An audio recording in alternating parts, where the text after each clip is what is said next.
Joining me today is an author, a screenwriter, the host of The Andrew Klavan Show, and one of the few sane people on the internet. Andrew Klavan, welcome back to the Rubin Report. Thank you. It's nice to be here. I love your new studio. Thanks. Well, you were one of the last guests before we built this home studio, and we had you on at a very odd time because it was right before the election, but we were going to air it after the election because I had to pad some shows because we were building this. So I, and perhaps you too, went on the assumption that Hillary was going to win, and then people immediately, after we aired it, said, you got to get Klavan back on because you guys got to clean this whole thing up. So you ready to do some cleaning? I'm ready. I'm here. Yeah. All right. So where I want to start first is I do consider you one of the few sane people that that speaks ill of you. But I consistently, every time I watch one of your clips or I see what you're tweeting about, you strike me as you basically strike me as decent, which these days I think has a correlation between decency and sanity.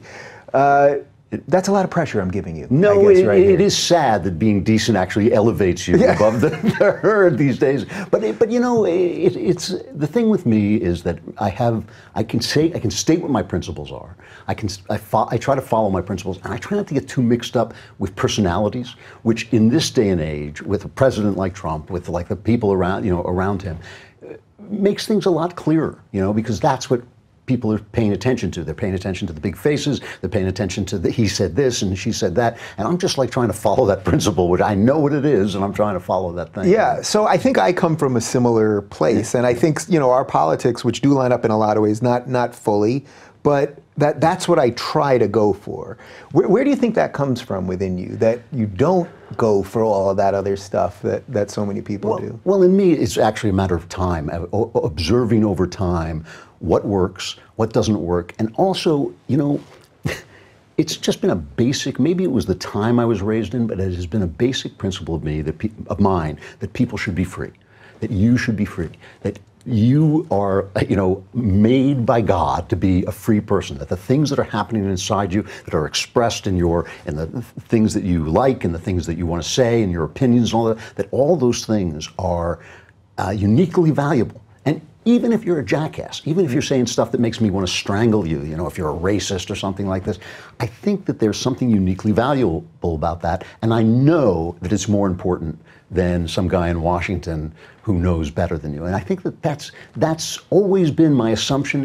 I was raised in that all-American way. I was raised in the suburbs in the early 60s, that was kind of that was the civic religion. Mm-hmm. And it always seemed good to me. And when things changed, I would listen to the arguments. And I've changed, I've developed, and that things are different over time, but certain principles stay the same. And if you stick with that, you basically, I don't know, it's a question of actually enjoying other people. And even when they can be jerks sometimes, I like them, I like people. You mean you can enjoy sitting across from someone that you don't agree with? Are you saying that you can do that? This is the thing. Whenever I see on YouTube it says so-and-so destroys someone else, I like when it says so-and-so talks to someone else in big letters, because when you talk to people you disagree with, if they don't get angry at you, and they're not shouting at you, you learn a lot of stuff, and you can and you hone your own arguments, and sometimes, on occasion, you change your mind. I mean, I would say if I had to place myself in the political spectrum, I'd be a libertarian. Mm-hmm. But one of the reasons I changed on abortion took 20 years, but I had an argument with a guy and I lost it.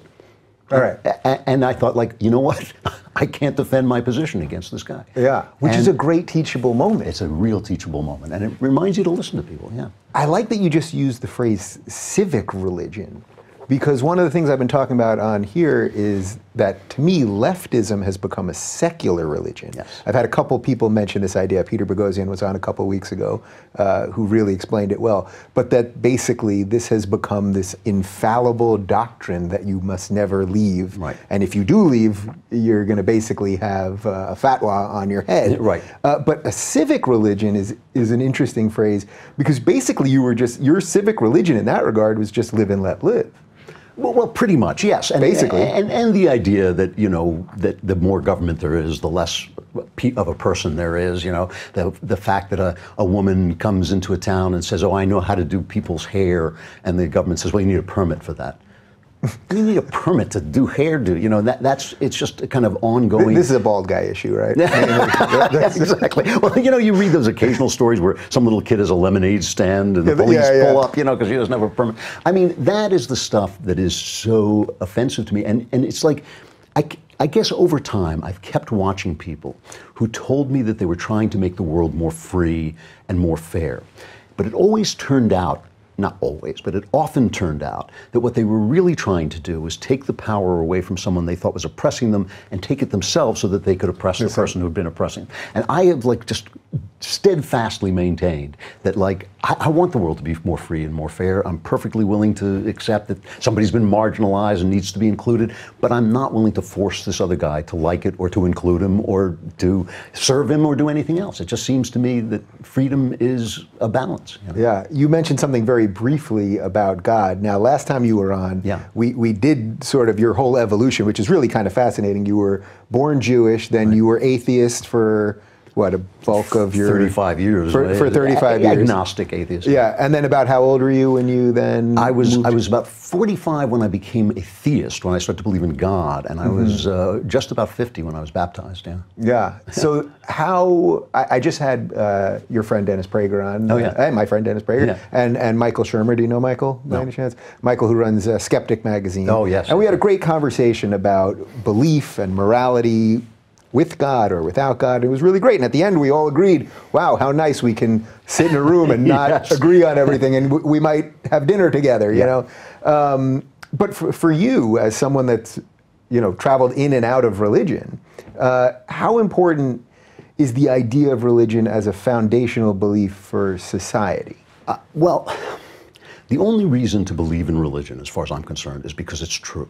Okay, that's the only reason. So the idea that it's good for society, or it is, it conducive to law and order, conducive to politeness, I'm not interested in believing in a fantasy just because it works. And I've always hated arguments based on practicality when it comes to metaphysics. You know, I mean, to me, you can be a nice person, obviously, without being a theist at all. There are plenty of nice atheists, lovely people who are atheists. But I do believe that most of what you think is true is illogical without religion, without God. And many people don't follow their own thoughts down to the ground. And this is true of both atheists and believers. And I do believe that, here's what I think has happened to us. I think that, you know, right around the 17th century, science became what we know it to be. And certain questions were put aside in order to do science. So in other words, you had people saying, hey, I can measure this, and then I can predict this, and then I can heal this, and I can build this. And all these things are such a great, you know, obviously such a great benefit to society, from the iPhone to penicillin, whatever you're talking about. All this stuff has revolutionized human life. It was assumed, and it was argued, that there was an underlying logic to science which precluded God, which eliminated God, even though most of the people who invented science were Christians. There was presumed that there was an underlying logic. So in other words, they say there's evolution, and if there's evolution, everything is random. And you go, well, okay, there's evolution, but random, you can't tell randomness from within a system. You can't say I'm in a system and it's random, because obviously the order of a system, every system comes from outside the system. I believe that logic is starting to collapse. I believe that logic has played out, and I believe it has been sold to us in the materialism, basically materialism, that everything is material. Everything has a material cause. The material explanation is better than that. That, I believe, is toxic, because it doesn't make sense, because you cannot get from morality to materialism and from materialism to morality. That, I believe, has had a toxic effect on our society. And so I don't want to replace materialism with theism because I think it's toxic. I want to do it because I think the truth is healing and liberating. So without going too far down, just specifically the rabbit hole of belief, because we've done it a bunch on the show, and I find that even for atheists and believers, everyone kind of gets to a point where it's like, all right, well, the good ones at least get to a point where it's like, all right, well, that's what I believe, and it frames some other stuff, so let's talk about that. So without going too far down that rabbit hole, if you think that those systems are collapsing, is that really a metaphor or a bridge to why so many systems seem like they're collapsing Yes, right now? yes. Media, politics. I think that's exactly what's happening. I will sit here and predict to you that I believe in the next, actually I believe it's happening now, but I believe it will erupt at some point, that there is going to be an intellectual revival of, it's really Aristotelian thought, the idea that we're here, we have a purpose, that bottle has a purpose, that this body has a purpose, this mind has a purpose. That is already coming back. And when you talk to people, it's really interesting. When you go in to the top universities and you talk to the young people there who are the best minds of the country, they're all believers. They all believe in God, which wouldn't have been true, I think, 30, 40 years ago. And this is because ideas play themselves out over time. And this idea that the world is material is ending. And yes, I think a lot of the craziness we're seeing, and that, you know, I hate talking about some of these extraordinary political things because it sounds like you're being mean. Like it sounds like when I say if a man has an operation and turns himself into a woman, he's not a woman. That's a statement of fact to my mind. It doesn't mean that he should be abused or bullied or hurt or anything like that. It's a totally different question. Yeah. But some of these questions where reality is starting to disappear, I think are built into the fact that this idea is collapsing. It's so interesting because I do believe that trans people exist. I mean, I'm not saying. So do I. Yeah, I don't think you said that they don't exist, but that I believe that it is a actual. I don't want to say it's an actual existential thing for this particular person. But yet I can still go with you in that place because it seems like the hysteria constantly surrounding it is making people question everything. You know what I mean? Like if you don't accept trans people the second that everyone else accepts them, or not even accepts them, because I think most people accept them, but if you don't celebrate it immediately or wish for a trans child, it's like they will turn on you as you're a transphobe. Yeah, and I think some of the things that to give a child to hormone treatments or any kind of operation based on some kind of stated preference, that I believe is abusive. That I believe is wrong. But for an adult to decide that he wants to live his life in any way he wants, as long as he's not hurting anybody, it means nothing to me. I mean, it just means nothing to me. But when he says to me, "You must call me a woman," then he is taking away my right to experience reality as I experience it. And that's where he loses his rights. So this strikes me as you're sort of like a mature Republican. You know what I mean? Like that's what it strikes me as. Like because everything you just said makes sense within a conservative viewpoint. Yeah. You know, within a libertarian conservative viewpoint, except there's so few conservatives willing to say that, what you just said. Well, you know, it's funny, you asked me at the very beginning how I kept hold of some of these principles. And it didn't occur to me until just a moment ago as we were talking about, one of the things is I'm a novelist. I've lived most of my life writing novels. And when you're a novelist, what you do is you create characters. And each one of these characters has a full, complete existence and a full, complete justification. Even when you're inventing the bad guy, you realize that in his mind, the world makes perfect sense. And he makes perfect sense in that world. And I actually think of people that way. Yeah. I mean, maybe that's a novelist training, or maybe you start out with that and it turns you into a novelist. But I actually think of people that way. I actually think of somebody who says to me, I'm having this inner experience of being alienated from my sex, or whatever it is. That doesn't offend me. Yeah. It doesn't. I mean, that seems like, I feel it might be painful, and it offends me if he says that I have to react in a certain way, or this guy has to react by law in a certain way. But his experience is like, it really is part of the kind of fabric of the world. And I think that there has been too many people on both sides have conflated what government does with how we live. So in other words, I've had this argument with conservatives a lot, where they'll say, well, they want to legalize marijuana. And I'll say, fine, just don't let people drive with marijuana, you know, and like, what, you want to poison yourself? I think it's bad for you, but, you know, it's none of my business. Go ahead. Do you think marijuana is bad for you? I do think it's bad for you, but what I've read, it's bad for you, but I don't use it, so I don't really know that much about it. And you don't seem to want to stop someone from using it. Why would I want to stop somebody from using it? Except if it were you, I might say, Dave, you know, I've read some articles, not good for you, whatever. But then you know it's coming from me, and you can say with the vape pen, there's virtually no. Well, it's not even for the lungs. Come on. But this is the thing: government should not have the right to approve or disapprove. It only has the right to protect me from you. It shouldn't protect me from me. If I want to throw myself off a bridge, you know, do I think that's right? No, but I should be able to throw myself off a bridge. what I shouldn't be able to do. The best example I always use is the seat belts versus a cell phone. You know, when you use a cell phone in a car, you're endangering me.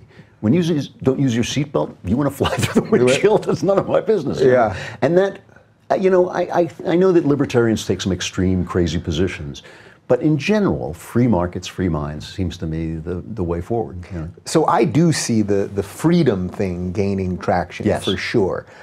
Even the way that I've talked a lot, obviously, about classical liberalism and libertarianism and all of this, I see that now. I see it. I just see it in society and on social media. I see it more in a cooler fashion than it would be if it was maybe coming from Ted Cruz or something. Like, I see it's gaining a little traction in a bigger way, and I'm not, certainly not all because of me, obviously, all because of you. Mostly. But I like what you said about that there'll be an intellectual resurgence too, because I am starting to see a little bit of that. That it's starting to feel cool to have knowledge again, as opposed to the 15 years of endless reality TV and just the worst of us constantly and endless bickering and one-upping. I think we're starting to turn a corner on that, which I've been waiting for a long time. Well, I mean, it's an awful, you know, I recently spoke, I don't get to speak too often at places, partly because I ignore the requests, and now I have somebody who does it, so maybe I'll be speaking. But I spoke at Oberlin recently, which is a deeply, like, the heart of liberal darkness, as far as I know. And I went in there, and I felt that these children, who at my age, they now look like children, you know, I felt that they were being almost abused by their heritage of knowledge, of wisdom, was being taken away from them. That if, you know, you should come out of college, you should have read some Shakespeare, you know, and you should have read some of the great writers, you should know some of these great thinkers, Plato and people like that, and you should know them without the professor standing between you and the guy. You know, Shakespeare has traveled through time, 400 years, to bring you the wisdom, a unique vision of the world. I don't need a professor doing anything but explaining the context to me, you know, and they have this thing called theory and all this. And you know, at Oberlin, there was a black dorm. I mean, Martin Luther King would roll over in his grave. You know, there were kids who showed up, you know, kind of aggressively displaying their sexual proclivities and then heckling me from the crowd. And I kept saying, you know what? Hold your question, and I'm gonna discuss everything you want to discuss. And then the minute I finished talking, they ran away. Yeah. You know, and I thought, like, these Isn't that something? It's just right there. You know, and what was interesting was a lot of the liberal kids who were just ordinary liberals, they stayed, and we had really good conversations. Only the hecklers ran away. Yeah. And so I just think these kids are being deprived. They're being deprived of their intellectual heritage. They're being deprived of the idea that I can't fix their problems. What they're being told is that they're unhappy because they're being unhappy because of the way I treat them, or you treat them, or society treats them. They're unhappy because of things inside themselves. I mean, you know, there was this gay guy yelling at me the whole time, and at one point I mentioned to somebody else in another context that I was actually a supporter of gay rights. And he let out this loud, well, thank you. And I thought, you know, you think people don't like you because you're gay. They don't like you because you're a lout. Yeah. Which is, that's what equality is all about. That you just want people to be equal so that you can treat them as shitty as you treat everybody else. I don't want special treatment for being gay. You know what I mean? It's like, give me equal treatment and now judge me accordingly. Exactly. And I think this has come, you know, I see guys like this, Ta-Nehisi Coates. Mm-hmm. And he writes these letters to his son. You need to be made good for the sins of the past. What a terrible thing to tell a child. Nobody can solve the sins of the past. That's the whole point of the past. It's past, you know? Mm-hmm. And you cannot fix the things that were done to people. You cannot fix history. You can't pay people back for things that happened to people who are dead, you know? That's the tragedy of a fallen world, you know, that things are written into the fabric of life. And to tell somebody that he's not going to be happy until he gets payback for slavery or whatever it is, it's condemning him to misery. Yeah, it's just endless, because it never stops. The payback, whatever it is, there's never a moment where you go, okay, well, we got to where we were supposed to get, and now we don't need anything else anymore. It just, by human logic, it doesn't make sense. And this used to be the question of education. What is the good life? what's conducive to happiness? What is, what makes you miserable? That used to be what you discussed, and the answer can't be my happiness depends on you being nice to me, Yeah. because you're going to be what you are. I'm curious, what group invited you at Oberlin? It was a bunch of Republicans. It was like the 15 Republicans, yeah. And what was I kind of surprised them. They just wanted a 16th guy to finally show up. They were like trolls, They wanted me to come and make fun of the left, and I didn't. And I thought even though the whole thing went incredibly well, I actually just talked about ideas, and people listened. And I thought, well, that's a victory, right? But I felt that conservatives are so sick of being shouted at that they've just turned into trolls. They want to mock the other side. Yeah, which I think is kind of interesting, because I say it all the time, but I only get invited now to colleges by the young Republicans or the Libertarians of tomorrow, or Students for Liberty, et cetera, et cetera. All of these things that are technically right, even though they don't seem to mind that I'm gay married and pro-choice and against the death penalty and a litany of other things.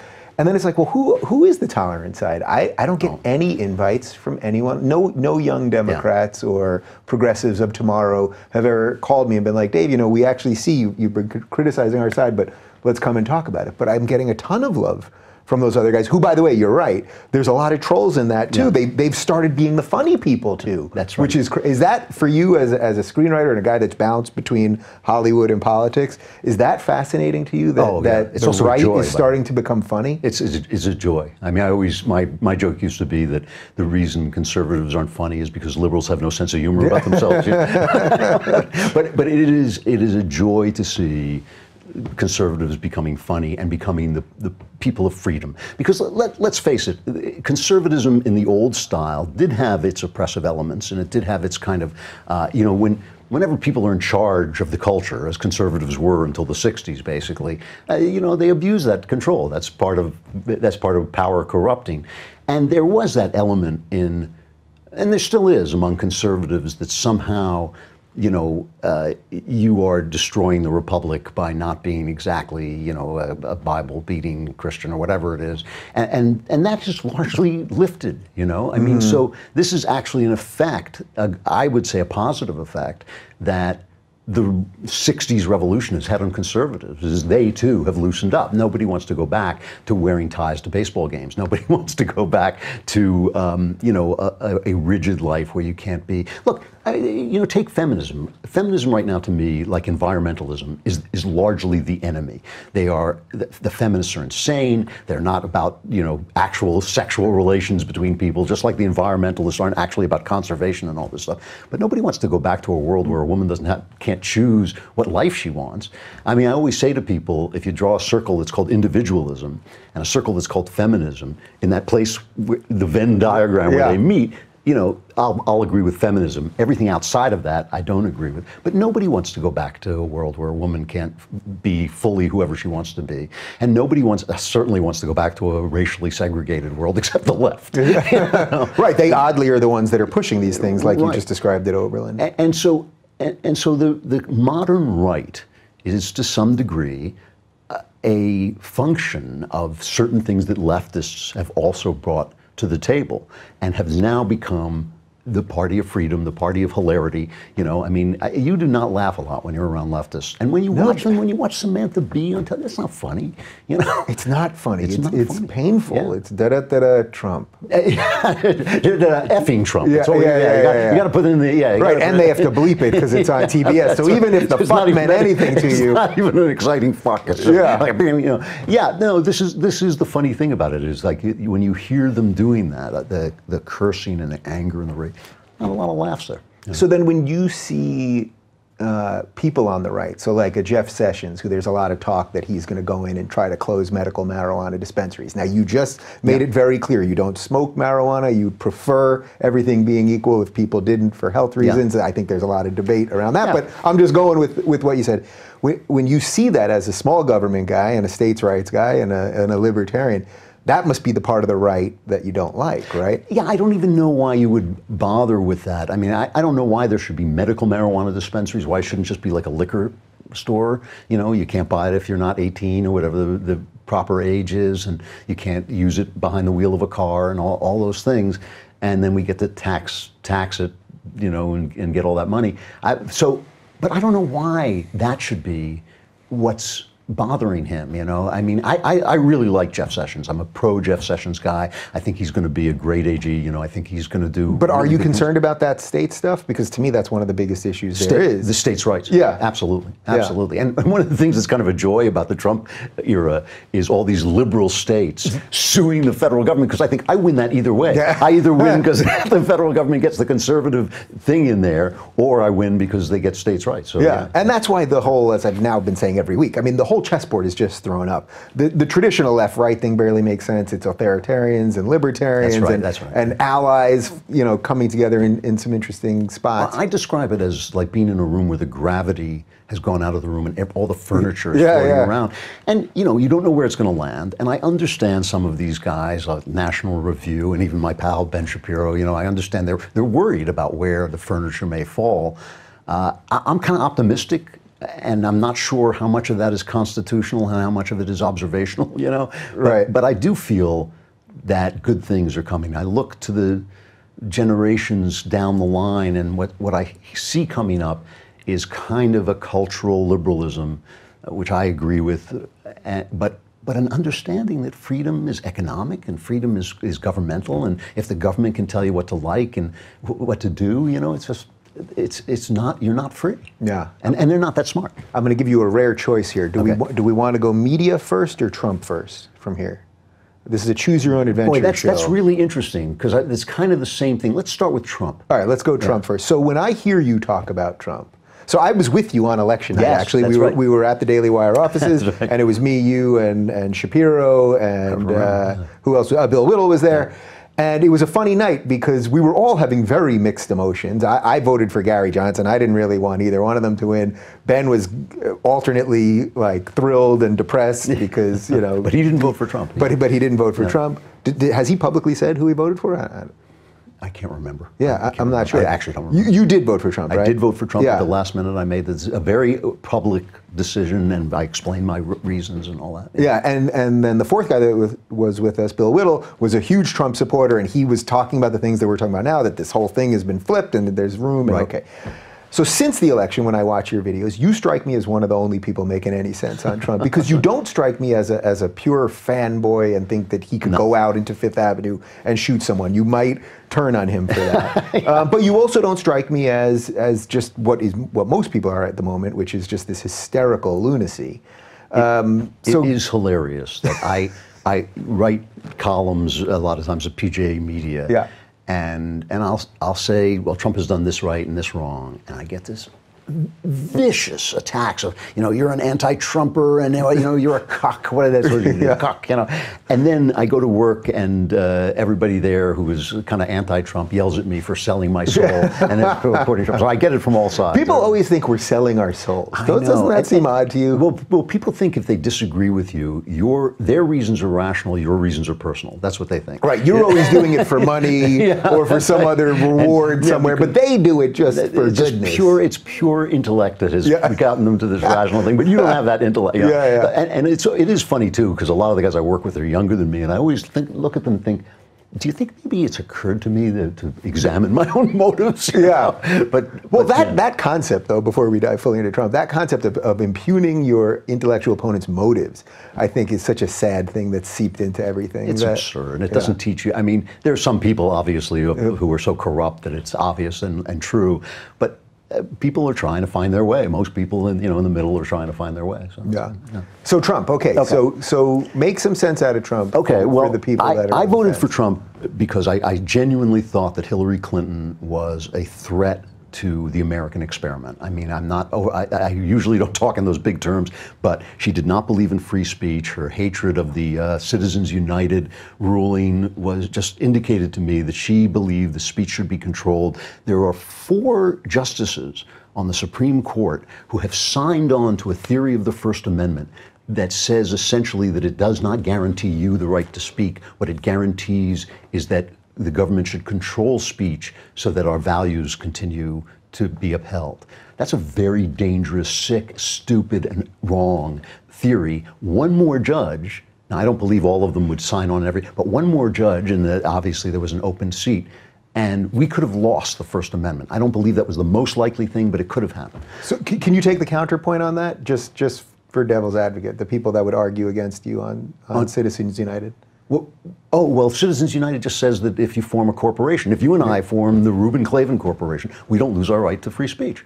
I mean, what happened was Citizens United put out a documentary against Hillary, and they said, well, that's campaigning, so you can't put it on the air. And they said, it's free speech, we can. Yeah. And they said, well, you're a corporation, so you don't have the rights. And the New York Times signed on to that. The New York Times said, no, our corporation has free speech because we're a press corporation, but your corporation does not have. You know, it's nuts, and it's typical of the left, because, as I say, I believe their reason, their logic is collapsing, so they have to shout you down. They can't invite Dave Rubin to Oberlin, to talk with the left. They can't, because they know their argument is over. So I voted for Trump. 5% of my mind, in my mind, 5%, I was thinking the guy is Hitler. You know, I thought there's a 5% chance I am making the biggest mistake of my life, and I'm praying. Which is a pretty high percentage if you're going Hitler. You know, when Reagan was elected, I remember having friends call me up and saying, "Is this the end?" I said, "No, he's a good guy. He'll be fine. He'll be on the other side for a while. You know, you won't die." You know, when people called me up with this, I was going like 95% sure. And I think, you know, like you said, that's a big percentage if you're talking a genuine authoritarian tyrant. I just thought the bet was worth it, because I thought that Hillary was the end of the American experiment in the peacefulest possible way. Like, you know, there's something in sports called losing comfortably, where you don't even notice you're losing, and then the game is over and it's done. That's what I thought she was. And so I thought that it was worth the risk. And I have been largely delighted with how good he's been. Now, that doesn't mean I think he's been great. It just means that I was really worried that he was going to be really bad, and instead he's been pretty good. You know, crazy things about him that are hard to get over: the mean tweets, the personal tweets, you know, all that stuff. I don't mind the mean tweets, but I'll tell you like 3 things that he has done that have really lifted me. You know, I mean, like I really just thought like, wow. Obviously Gorsuch, that's the obvious one. I mean, that's a big deal. And people who on the right who don't like Trump keep saying, oh, you keep bringing up Gorsuch. I'm going to keep bringing it up until I'm gone, you know. That's a big, big Supreme Court appointment, and he did a great job. It's also kind of a funny one to diminish regardless of what side you're on, because guess what? The courts are a third of the government. That's right. That's one of the 3 branches. And the left has been using them as a super legislature, and Gorsuch won't do that. He's opposed to that. The other one, and this is a little wonky of me, but I was talking about it way before the election, so I feel I come by it naturally, is he's been rolling back regulations. And we were talking about this before, the idea that you need a permit to be a hairstylist, or a permit to sell lemonade on the street. You know, he's been rolling that back, and there was a deluge. That was Obama's kind of, you know, Parthian shot as he was leaving office. He just left all these regulations in place, and he's been repealing them. And I think that is a huge deal. The regulatory state is a genuine threat to our freedoms. You know, just the fact that you need to ask permission of the government to do anything is a bad thing. And that's, to me, I mean, it really is uplifting to me. Yeah. And the third thing, and this is why I wanted to talk about Trump first, is that he has driven a truck into the structure of a corrupt, biased, intellectually poisonous media. And it was rotten, the structure was rotten, but he's the one who drove the truck into it. And I don't think anybody else had the charisma or the viciousness or that understanding that comes from being a TV star to do what he has done. So I'm with you, especially on that one. Well, I like the regulations also. This is somewhere where I have shifted a little bit, right? I get it now, the government regulations for these nonsensical things. And, you know, as a small business owner, I so understand those type of things now. But that last one, to me, is the one that's really resonating with people, even the way you just said it. I mean, that's the one that is catching fire with people. And that's the one that I think really most people just intuitively, they understand. Do you think he truly got it right from the beginning? Do you think that really all came from him? That's the part, you know, I said before the election, I just don't know what his moral center is. I still don't know what, like, his real sort of the ethos of this man is. Do you think he really understood that? Like, that was just from being an outsider and mocked at the old White House press correspondence things and being on reality TV and New York media? and all that? I think he got it because he's them. He's one of them. You know, he's like, I mean, me too. I was a reporter. I was in radio news and all this stuff, and I would see what was going on and how people thought and how, you know, when you're surrounded by people who agree with you, you become biased and all. I think he's got a talent for it. He's got a talent for, you know, I used to talk to Andrew Breitbart, and I would sit there and go, like, I've never heard somebody who understands the flow of information, that it's going to be here at this moment at 12 o'clock, and it's going to be here at 2 o'clock, and it's going to be here at 3 o'clock. This is the way it's going to work. Trump's like that. He has a natural genius for understanding the flow of information. Sometimes he'll send out a tweet, and everybody will say, why did he distract everybody from, and he realized that he was losing control of the narrative, and he seized it back. And does he do that?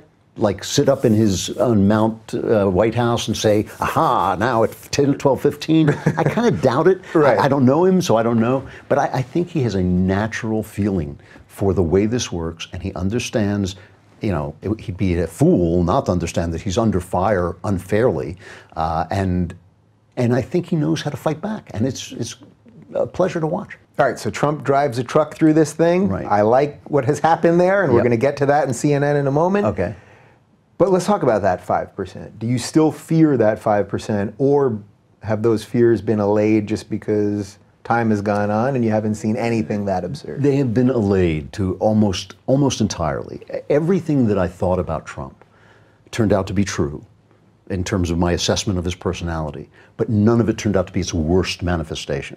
So it really did bother me, for instance, that he would use violent language at rallies, punch this guy, if you see that guy, punch him in the face and all that stuff.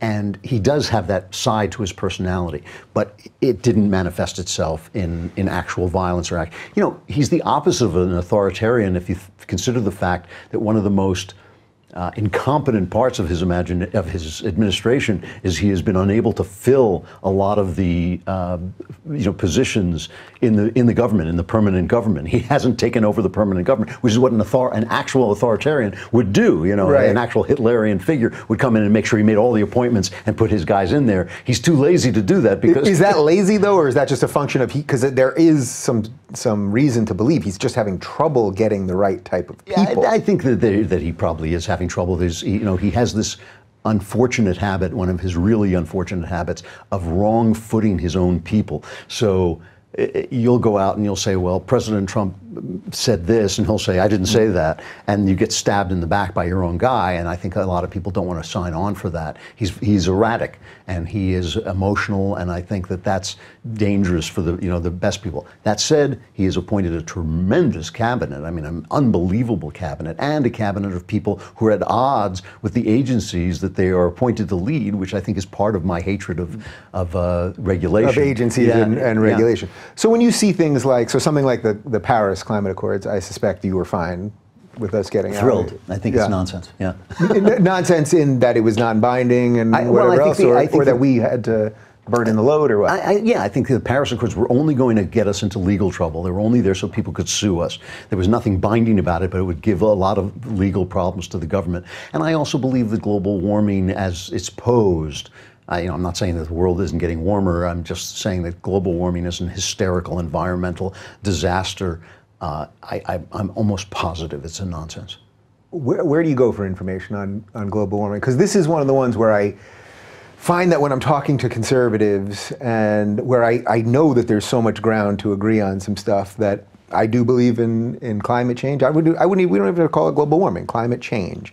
Well, the very fact they changed it to climate change from global warming tells I've heard this argument. Yeah. Well, here's the thing. I mean, we're on a rock that's spiraling into an atomic explosion. It's not a steady state. It's not a secure environment. We're not living, and we've gone from ice ages to lava, the world being basically molten. The climate changes.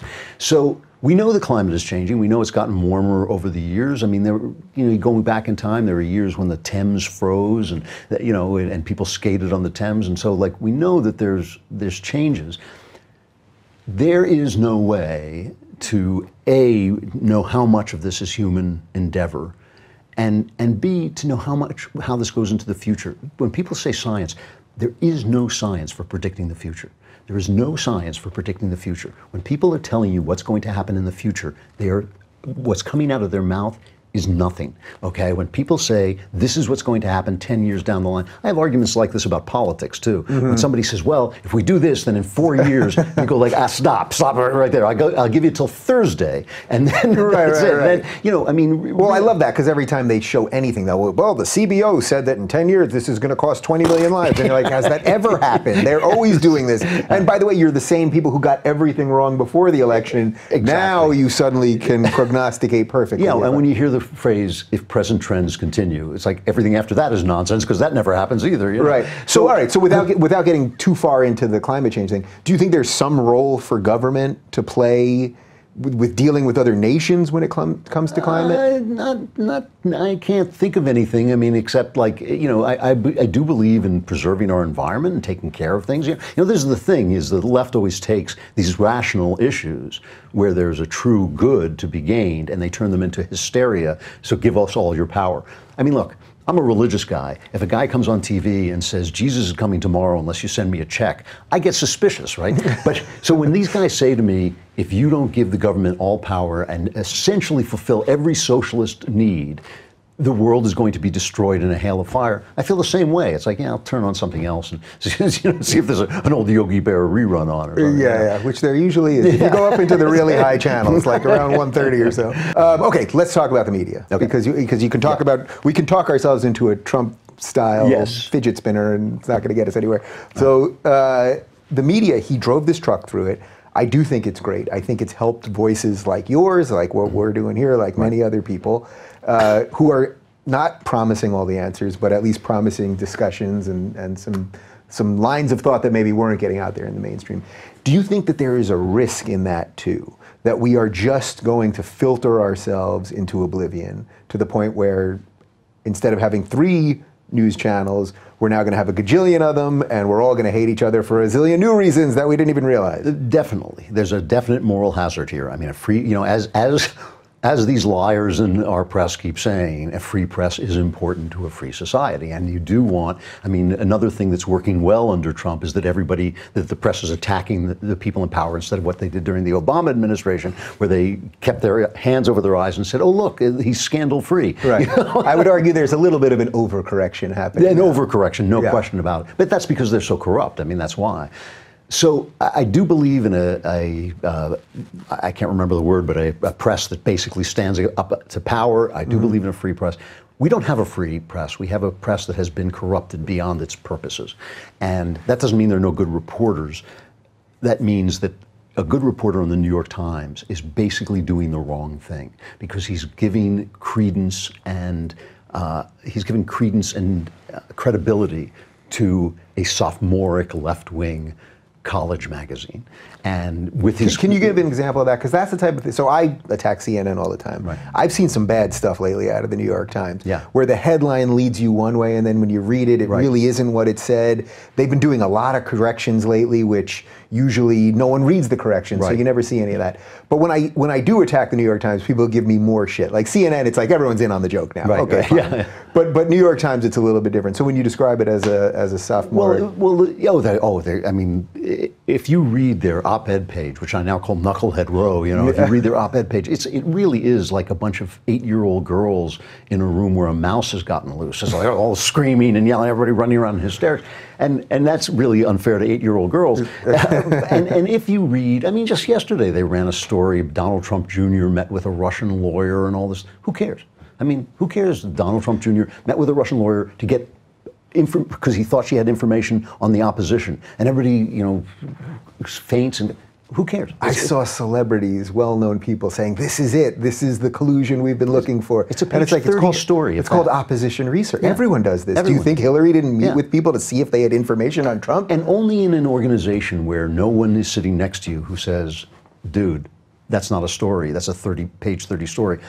Only in a place where everybody thinks we've found the smoking gun can you make a fool of yourself like that. Yeah. You know, in other words, you want somebody to say to you, you know, like, I know you're a conservative, but there is something to not letting people starve to death in the streets. You go, oh yeah, I forgot about, you know, okay, you know, and the opposite is true. You know, yeah, I know you're a left-winger, but everybody does Oppo research, and you know, the fact that she was from Russia doesn't mean a thing. You know, And by the way, as far as I know, he didn't buy anything from He her or walked take out. anything from her.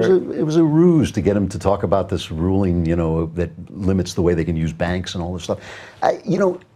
We've been listening to this stupid story for 6 months, this Russian story. It is not a story. I mean, it's just not. And even the Russian meddling with the election, which I believe happened, is kind of like finding a spy. We go, oh my goodness, there's a spy. Who would ever spy on a, Right. can we bring our spies back for a couple, that's what this is like. We do it to them and all this, and they do it to us. So the New York Times has become, it's dishonest. They use good reporters and good reporting to tell a dishonest story. And the fact that they think that they even can conceive of the idea that they're not a leftist rag shows you how far gone they are. I mean, that they cannot, take it just any day, pick up the Wall Street Journal and pick up the New York Times. And the Wall Street Journal, you're talking to an adult. The New York Times, you're talking to a child. Well, it's interesting that you made a point of saying the op-ed pages too, because obviously you expect opinion on op-ed page, so that's separate than the editorial side. But their op-ed page, the reaction to some of the things that they're doing has gone insane. So they brought Bret Stephens from the Wall Street Journal. He writes that one piece basically just about skepticism. Didn't even really say he doesn't believe in climate change. I think he may have even said the opposite. But then there were immediately people demanding he be fired and all of this craziness just for having an alternate opinion on their op-ed page. But the one that I thought was more interesting, did you see the one a couple weeks ago about Bret Weinstein from Evergreen State? And it was all about campus free speech, but basically the thrust of it at the end was, we as liberals better start caring about this because it's coming for us. Right. And I thought, what an odd admission. You're now admitting that you didn't care about free speech because it was coming against the other people. Right. Now it's finally turning on a guy who's left, super progressive. So now we better start caring. Like, that was a strange admission. It was nice. It was refreshing, I suppose. It is, but I mean, I think the New York Times has just gone so far down this hole that an article like that stands out. When you read an article like that in the Times, you go like, wow, even in the New York Times, they're now for free speech. That's not good. Like the New York Times should be for free speech every day, for everyone, every day. The New York Times should have conservatives on the desks where the news decisions are being made. The Wall Street Journal is anti-Trump in its news pages, sometimes unfairly, I think, but not crazily. They have people obviously correcting their opinions. There comes a time when the level of corruption gets so bad that audacity becomes a kind of a brag. So you see this in governments all the time. You see it in Illinois, places like Chicago and things like this, where, remember the Boss Tweed and the little tin box and all this stuff? Yeah, I put the money in a little tin box. that audacious corruption comes from a sense that we are so corrupt that no one can touch us, okay? When you put George Stephanopoulos, a Clinton hack, at the top of your news team, he is your news guy, that's a sign that you have become corrupt. It's not that he's that's ABC News. Yes, that's ABC. It's not that he's not a nice man or whatever he is. He's a guy who once said to Hillary, "I love you, Hillary." He can have a role in your news department, but he should not be running your news department. The guy at CBS who just looks like Ted Baxter to me, the remember from the Mary Tyler Moore. Ted Baxter. What's his name? Scott Pelley. Who made decisions so biased during the Obama administration that his own reporters didn't want their stories going on his air because they didn't want to do what I was talking about, was serve a biased report. This corruption has become so manifest and so absurd that to see it taken down is a beautiful thing.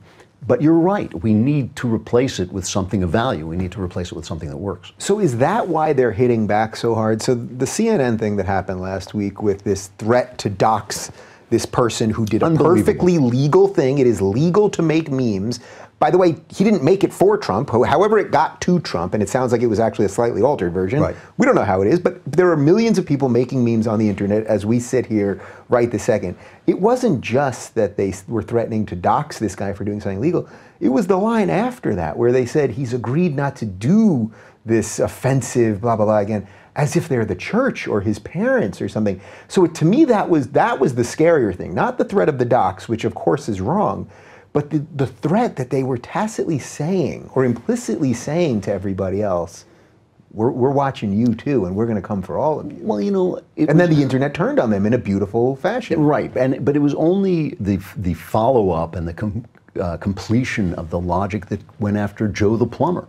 And of course, the right mishandled that by elevating Joe the Plumber to some kind of commentator because he had been attacked. But remember, Joe the Plumber went out and asked the question of a political candidate, and they went after the guy who asked the question. Yeah. You know, I mean, this is how corrupt they've become, and they are thuggish.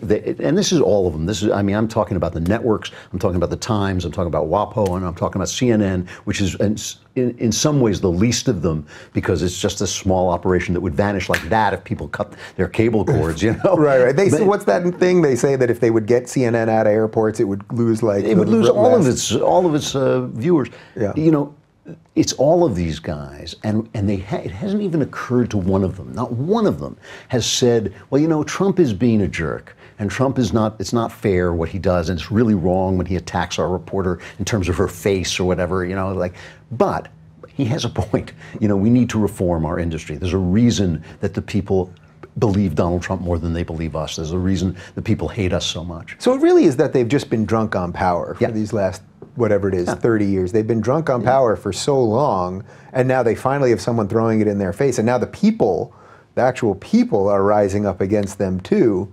That, you know, I saw, you saw probably Chris Cuomo, who of course his brother is the mayor, or is the governor of New York. One. He's his another father was the governor of New York. And he's an idiot. He's like Fredo from the Cuomo family. He really, I mean, every time you see the guy, he's just another, It's embarrassing. Yeah. But he tweeted something about, you know, these hateful memes and should we release the information because the guys tweeted some other racist stuff and all that. And then he ended up deleting it. But I retweeted him and I said, would you say that a meme or a GIF is worse than Linda Sarsour calling for jihad? Now, we talked about it briefly before we started, but regardless of whether she meant her own personal jihad, but she's talking about the white supremacists and Islamophobes in the White House. And everyone knows if you're using that word, you're trying to gin up a certain something. And my tweet got way more retweets and everything than any of his do. He has 1 million followers and almost no interaction, which also tells you a little something. But I bring this up because it's like, of course he doesn't respond because they think they're beholden to nobody too. Where it's like, we actually are beholden to our audience. You know, when I was a newspaperman, in a small town with a very powerful and somewhat corrupt sheriff. So it was like out of a movie, you know, and I would badger the guy. And I remember saying to one, I had some sources in the department, and I remember saying to one of them, look, we both work for the people. And he turned around and he said, I work for the people, you work for a corporation. And I thought, my God, he's right. You know, the minute he said it, I thought, oh, that's true, you know, that's true. They don't understand that they're just mouthpieces for big corporations which love big government because big government hurts the little guy. You know, that's all they're doing. They're just standing up for these powerful corporations in the name of all the leftist, you know, bywords and all this stuff. You know, they really have lost any real sense of themselves. And it's just, it's pitiful to watch in some ways, but it is good to see it getting exposed. And what I would like to see on the right, I feel on the right we have a lot of really good people like you and me and Ben and all these people expressing opinions. But I don't consider myself part of the right, by the way. I'm kind of moving into libertarian. Yeah, I would say, you know, I'm still a liberal, which is a fine line between that and a libertarian. But yes, I hate to even pause you there to say that, but I know a certain amount of people start screaming at me. But I consider I'm more than happy to talk to all of you guys. But I say it all the time that I'm a conservative because I'm a liberal. Yeah. I mean, all right, so I'll just use the reverse on that. Okay. Yeah, and I think that, like, I would like to see us start to gather information. And that's expensive, and you need people to back you, and you need it to somehow make it profitable. But we need to start sending people to the hotspots, because for me to get the facts, I have to go to the New York Times and the Wall Street Journal and CNN and all these places because they hire reporters. And opinions are great and insights are great, and there is now, because the press is so corrupt, there is an actual need for people like us to say, they're telling you the facts mean this, but the facts actually might mean this, you know. That is an actual profession now. It's a real profession that needs to be done. But I would like to see the right go after, have people in Iraq, have people in, you know, in the hotspots of the world, have people in Washington, D.C. The best news program on television is Bret Baier's Special Report, because they gather news and because they're fair. Even though even though they tilt to the right, they're very fair about what they cover. Are you shocked by the breadth of it? Just sort of the amount of activists masquerading as journalists, Yeah. because that's what I think they are, truly.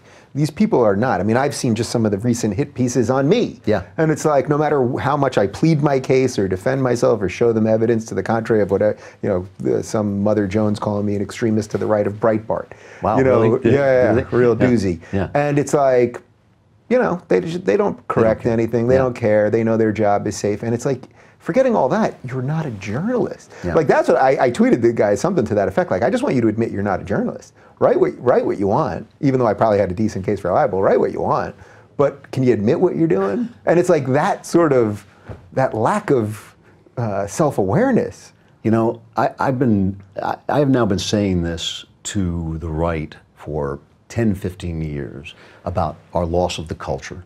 And that's what this is. This is the result of our loss of the universities, of our loss of TV stations, women's magazines. Every women's magazine is left-wing. Every comedian on television, every late-night comedian, every single one is a left-winger. Not one woman. And when one of them made a joke, was nice to Donald Trump, he was basically pilloried. He had to take it with back. Jimmy Fallon. Jimmy Fallon, Yeah. that was the one. I mean, it's hard to tell the difference because they're all the same. They're all exactly the same. Right. Everyone. How did we let that happen, and why don't we respond? And I always say to conservatives that telling them about the culture is like trying to explain to my wife when she buys something on sale, it still costs money. And she always looks at me and says, you're a cute guy, and I like you, but I don't know what you're talking about. And that's the way conservatives look at me.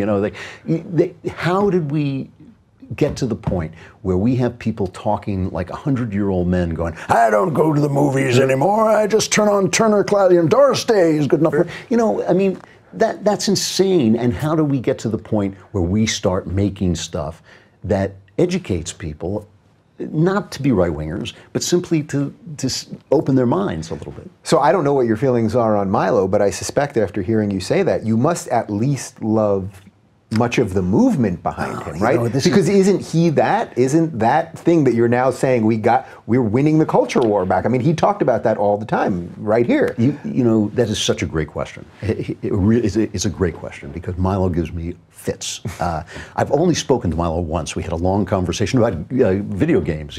When he was on Gamergate. Yeah. And I like the man. I got along with him. He has done some stuff that's so vicious, partly to my friend Ben Shapiro, which I resent because he's my friend, and anti-Semitic, and he has given shelter to anti-Semites, which I always feel the minute I see anti-Semitism, it is the canary in the coal mine. That's where like evil dwells, basically. They usually go for the Jews first. They go for the Jews first, and so there's stuff that he's done that I just think is great. And I wish that he would, find himself in a somewhat better place. Because there is such a thing, even though I believe everyone should be allowed to speak, there are some things that when spoken, are reprehensible. There's consequences for your speech. That's right. And when I hear him, I don't know, the Jew remarks and the kind of, the kind of hateful, allowing hatefulness to be cute, allowing it to be ironic, saying, I've heard him say, for instance, when our generation is anti-Semitic, they're just being ironical. And I think that's a snake that's going to bite back. I don't really buy into that. And so I like what he's doing. I don't always like the way that he's doing it or what he's doing it in service to. But certainly when he had, what was it called, the Dangerous Faggot Tour? Yeah. I laughed out loud. I thought, I want more of those guys. I mean, that was Breitbart and I used to have this conversation all the time. When I first met Breitbart, he kind of enlisted me into the LA right, as he did almost all of us. I said to him, I want to tell you right up front that I'm not going in for this gay stuff, this anti-gay stuff, because I think we're going to lose. I said, we're going to lose, which is no shame, but we're going to lose and be wrong, and that's a shame. Yeah. That's really shameful. And Breitbart said to me, what I want is more patriotic gay porn. And I said, sign me up, brother. Two straight guys demanding more patriotic straight porn. That's how much you people love the country. We weren't going to watch it, but we thought it should be there. And so I think that I have this conversation with people about Milo all the time. I see a good that he is doing. I see dangers in the way he's doing it, and I think you can be too ironical about too much, because there is a moral universe, and you do not want to blow yourself through it. Yeah. Do you think that's kind of the Faustian bargain that you have to play? You're getting what you want, what you've wanted here, and you as a guy that's been through the Hollywood machine too. So you're getting the culture wins that really, if he had, let's say he had done, been a little more careful with his language, or not done some of the unnecessary over the top stuff or whatever, that it might have shaved some of the good part that you want. Yeah, it maybe just wouldn't have broke through the same way. That's kind of what the Trumpian bargain, I would say. That's a better way to put it. That only a guy as uncaring about the niceties would have driven his truck into the media the way he did. And I think that, does it come with moral hazards? Yes. Do people have to speak up about those moral hazards and take the flack from the right when they say, oh, you're a cuck and you're all these things? Yes, we have to take that flack. But it has to be done, because I think we had reached a tipping point. I hate to use a cliched phrase like that, but I think we had reached a tipping point where we were sounding very much like a communist country, like there was things that you could say that made you persona non grata, that there were opinions you could have, that, the trapdoor, like the James Bond villain, you had to be dropped through the trapdoor. I think we were at a dangerous point, and political correctness is a smothering, toxic, evil device for making lying seem like a virtue. And if Donald Trump destroys political correctness, he will have done a great thing. I mean, a great thing. And that moral hazards come along with that, I think we shouldn't forget it. And, a good example of this was when they shut down Shakespeare in the Park the other day. Now, Shakespeare, that was reprehensible to assassinate the president on stage. I really think, as a Shakespeare fan, I think that it was an awful, awful thing to do. But they would have done the same thing if it was Obama, right? Yeah, exactly. Exactly the same. But to shut them down and to have my friends, writing that this was a good thing, that's a mistake. Yeah, I completely agree. Because now what you're saying, it's okay to fight to say, well, we've got to be as tough as the left, but to say we've got to be as tough as the left for things that the left would approve of, like shutting down free speech, that doesn't make any sense to me. Yeah. And that's why again, the sides are just becoming meaningless and nonsensical. I think that that's a really good observation, because I do think that, this is part of the problem I have with the right now, is I keep saying to them, you're right, they're disturbed because the conservative movement has essentially collapsed. When Trump swept all those guys off the stage the way he did in the primaries, the conservative movement was done for. And my response to that is, fix it. Put it back together differently. It's a new world, make a new conservatism. You don't have to get rid of your principles. You don't have to get rid of your big principles, but you might have to get rid of some of the ways those principles express themselves in the world. Yeah. So that's just realpolitik, right? I mean, it seems to me you're just viewing the world as it is, not as you want it to be. So if you had a guy like Bill Kristol, where it's like he wants that conservative thing to exist again. Yes. I don't think you can make that happen, or you certainly can't. It's going to go through several other iterations before it was ever to get back to something like that. Yeah, no, I'm interested in guys like Henry Olsen, who are basically pointing out that Reagan was kind of an FDR Democrat more than anything else, and he invented kind of modern conservatism. I'm interested in guys who say, look, this is the field of play, and this is where we want to get. See, this is the thing that I know that I notice a lot of commentators don't. I know where I want to get. I want to get to more freedom. I have more freedom now, 6 months after the election of Donald Trump, 7 months after the election of Donald Trump, than I did 8 months ago. No question in my mind. The fact that the EPA can't now rule my sink a waterway and declare that they can now tell me whether I can shave or not, I think that makes me more free. I think Judge Gorsuch. But that being said, Trump may not be great on eminent domain, right? Because he might want this wall to cut through things. Who knows where the hell the wall's at now? But I assure you, he would have no problem using eminent domain to make it cut through no private question property. About it. Yeah, no, there are all these dangers involved. And so I just want to see, is the ball moving in the freedom direction all the time? And right now it is. And, I definitely see moral hazards. I definitely look at a guy, Milo. I mean, he's such a good example, because I look at him And there are things that he does that make me laugh out loud, and I just think, it's wonderful he's here. And then suddenly he'll say something, and I'll think, except, you don't want to give credence to hatred and evil. I mean, evil is bigger than irony. Evil will eat irony. And so you want to be careful about that. I feel that could have been the ending, but I'm gonna ask you one other thing, which is, do you fear perhaps that these forces, which have grown so fat and were so drunk on their own power and all that, now that it's starting to crumble, do you fear that they will hit back on people like you and people like me and whoever in a way that we may not understand yet? In other words, that thing that they did with the Han asshole solo and the GIF or the meme was a warning shot only of the way that they're going to try to treat the people who go against them. Well, I think we've seen it with these leaks from the intelligence community about Donald Trump did this, and some of these leaks turned out not to be true, but the press was perfectly happy to say sources within the intelligence community, former officials, and you think, well, what does a former official know? Didn't matter. They were putting a front page. That was the front page on the New York Times, the Washington Post. That was the deep state striking back. There's no question about it. They're going to continue to fight. This is a genuine battle. This is a genuine battle for, I hate to say it, but it's a battle for the future. I mean, I think that this global world, which has many good things in it, I think free trade and global communication and all this, also allowed a small group of people to make decisions, unelected people, to make decisions for people who had no way to redress their grievances. And I think that can't be. If we're going to become a global world, then I want America to take it over. But basically, I'm an imperialist in that regard. If the world's going to be global, fine, but everybody's living under the Constitution. That's the way it's going to be. If everybody's not living under the Constitution, and Saudi Arabia doesn't want to live under the Constitution, then I want Saudi Arabia to stay in Saudi Arabia. And I want Saudi Arabians to stay in Saudi Arabia unless they want to come over here to live under the Constitution. So those are the choices. Right. I mean, that's an interesting way to frame it. Either it's a global world run by the Constitution or America first.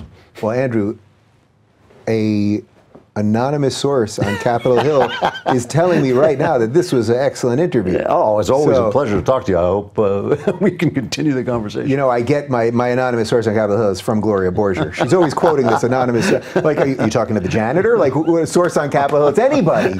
Well, that's what I want people to understand. It's anybody. It's all made up. It's been a pleasure talking to you, as always. And for more on Andrew, check him out on The Andrew Klavan Show. Brilliant name, by the way. I know. It was amazing. We worked for ages on it. The Andrew Klavan Show. It's right here on the YouTube.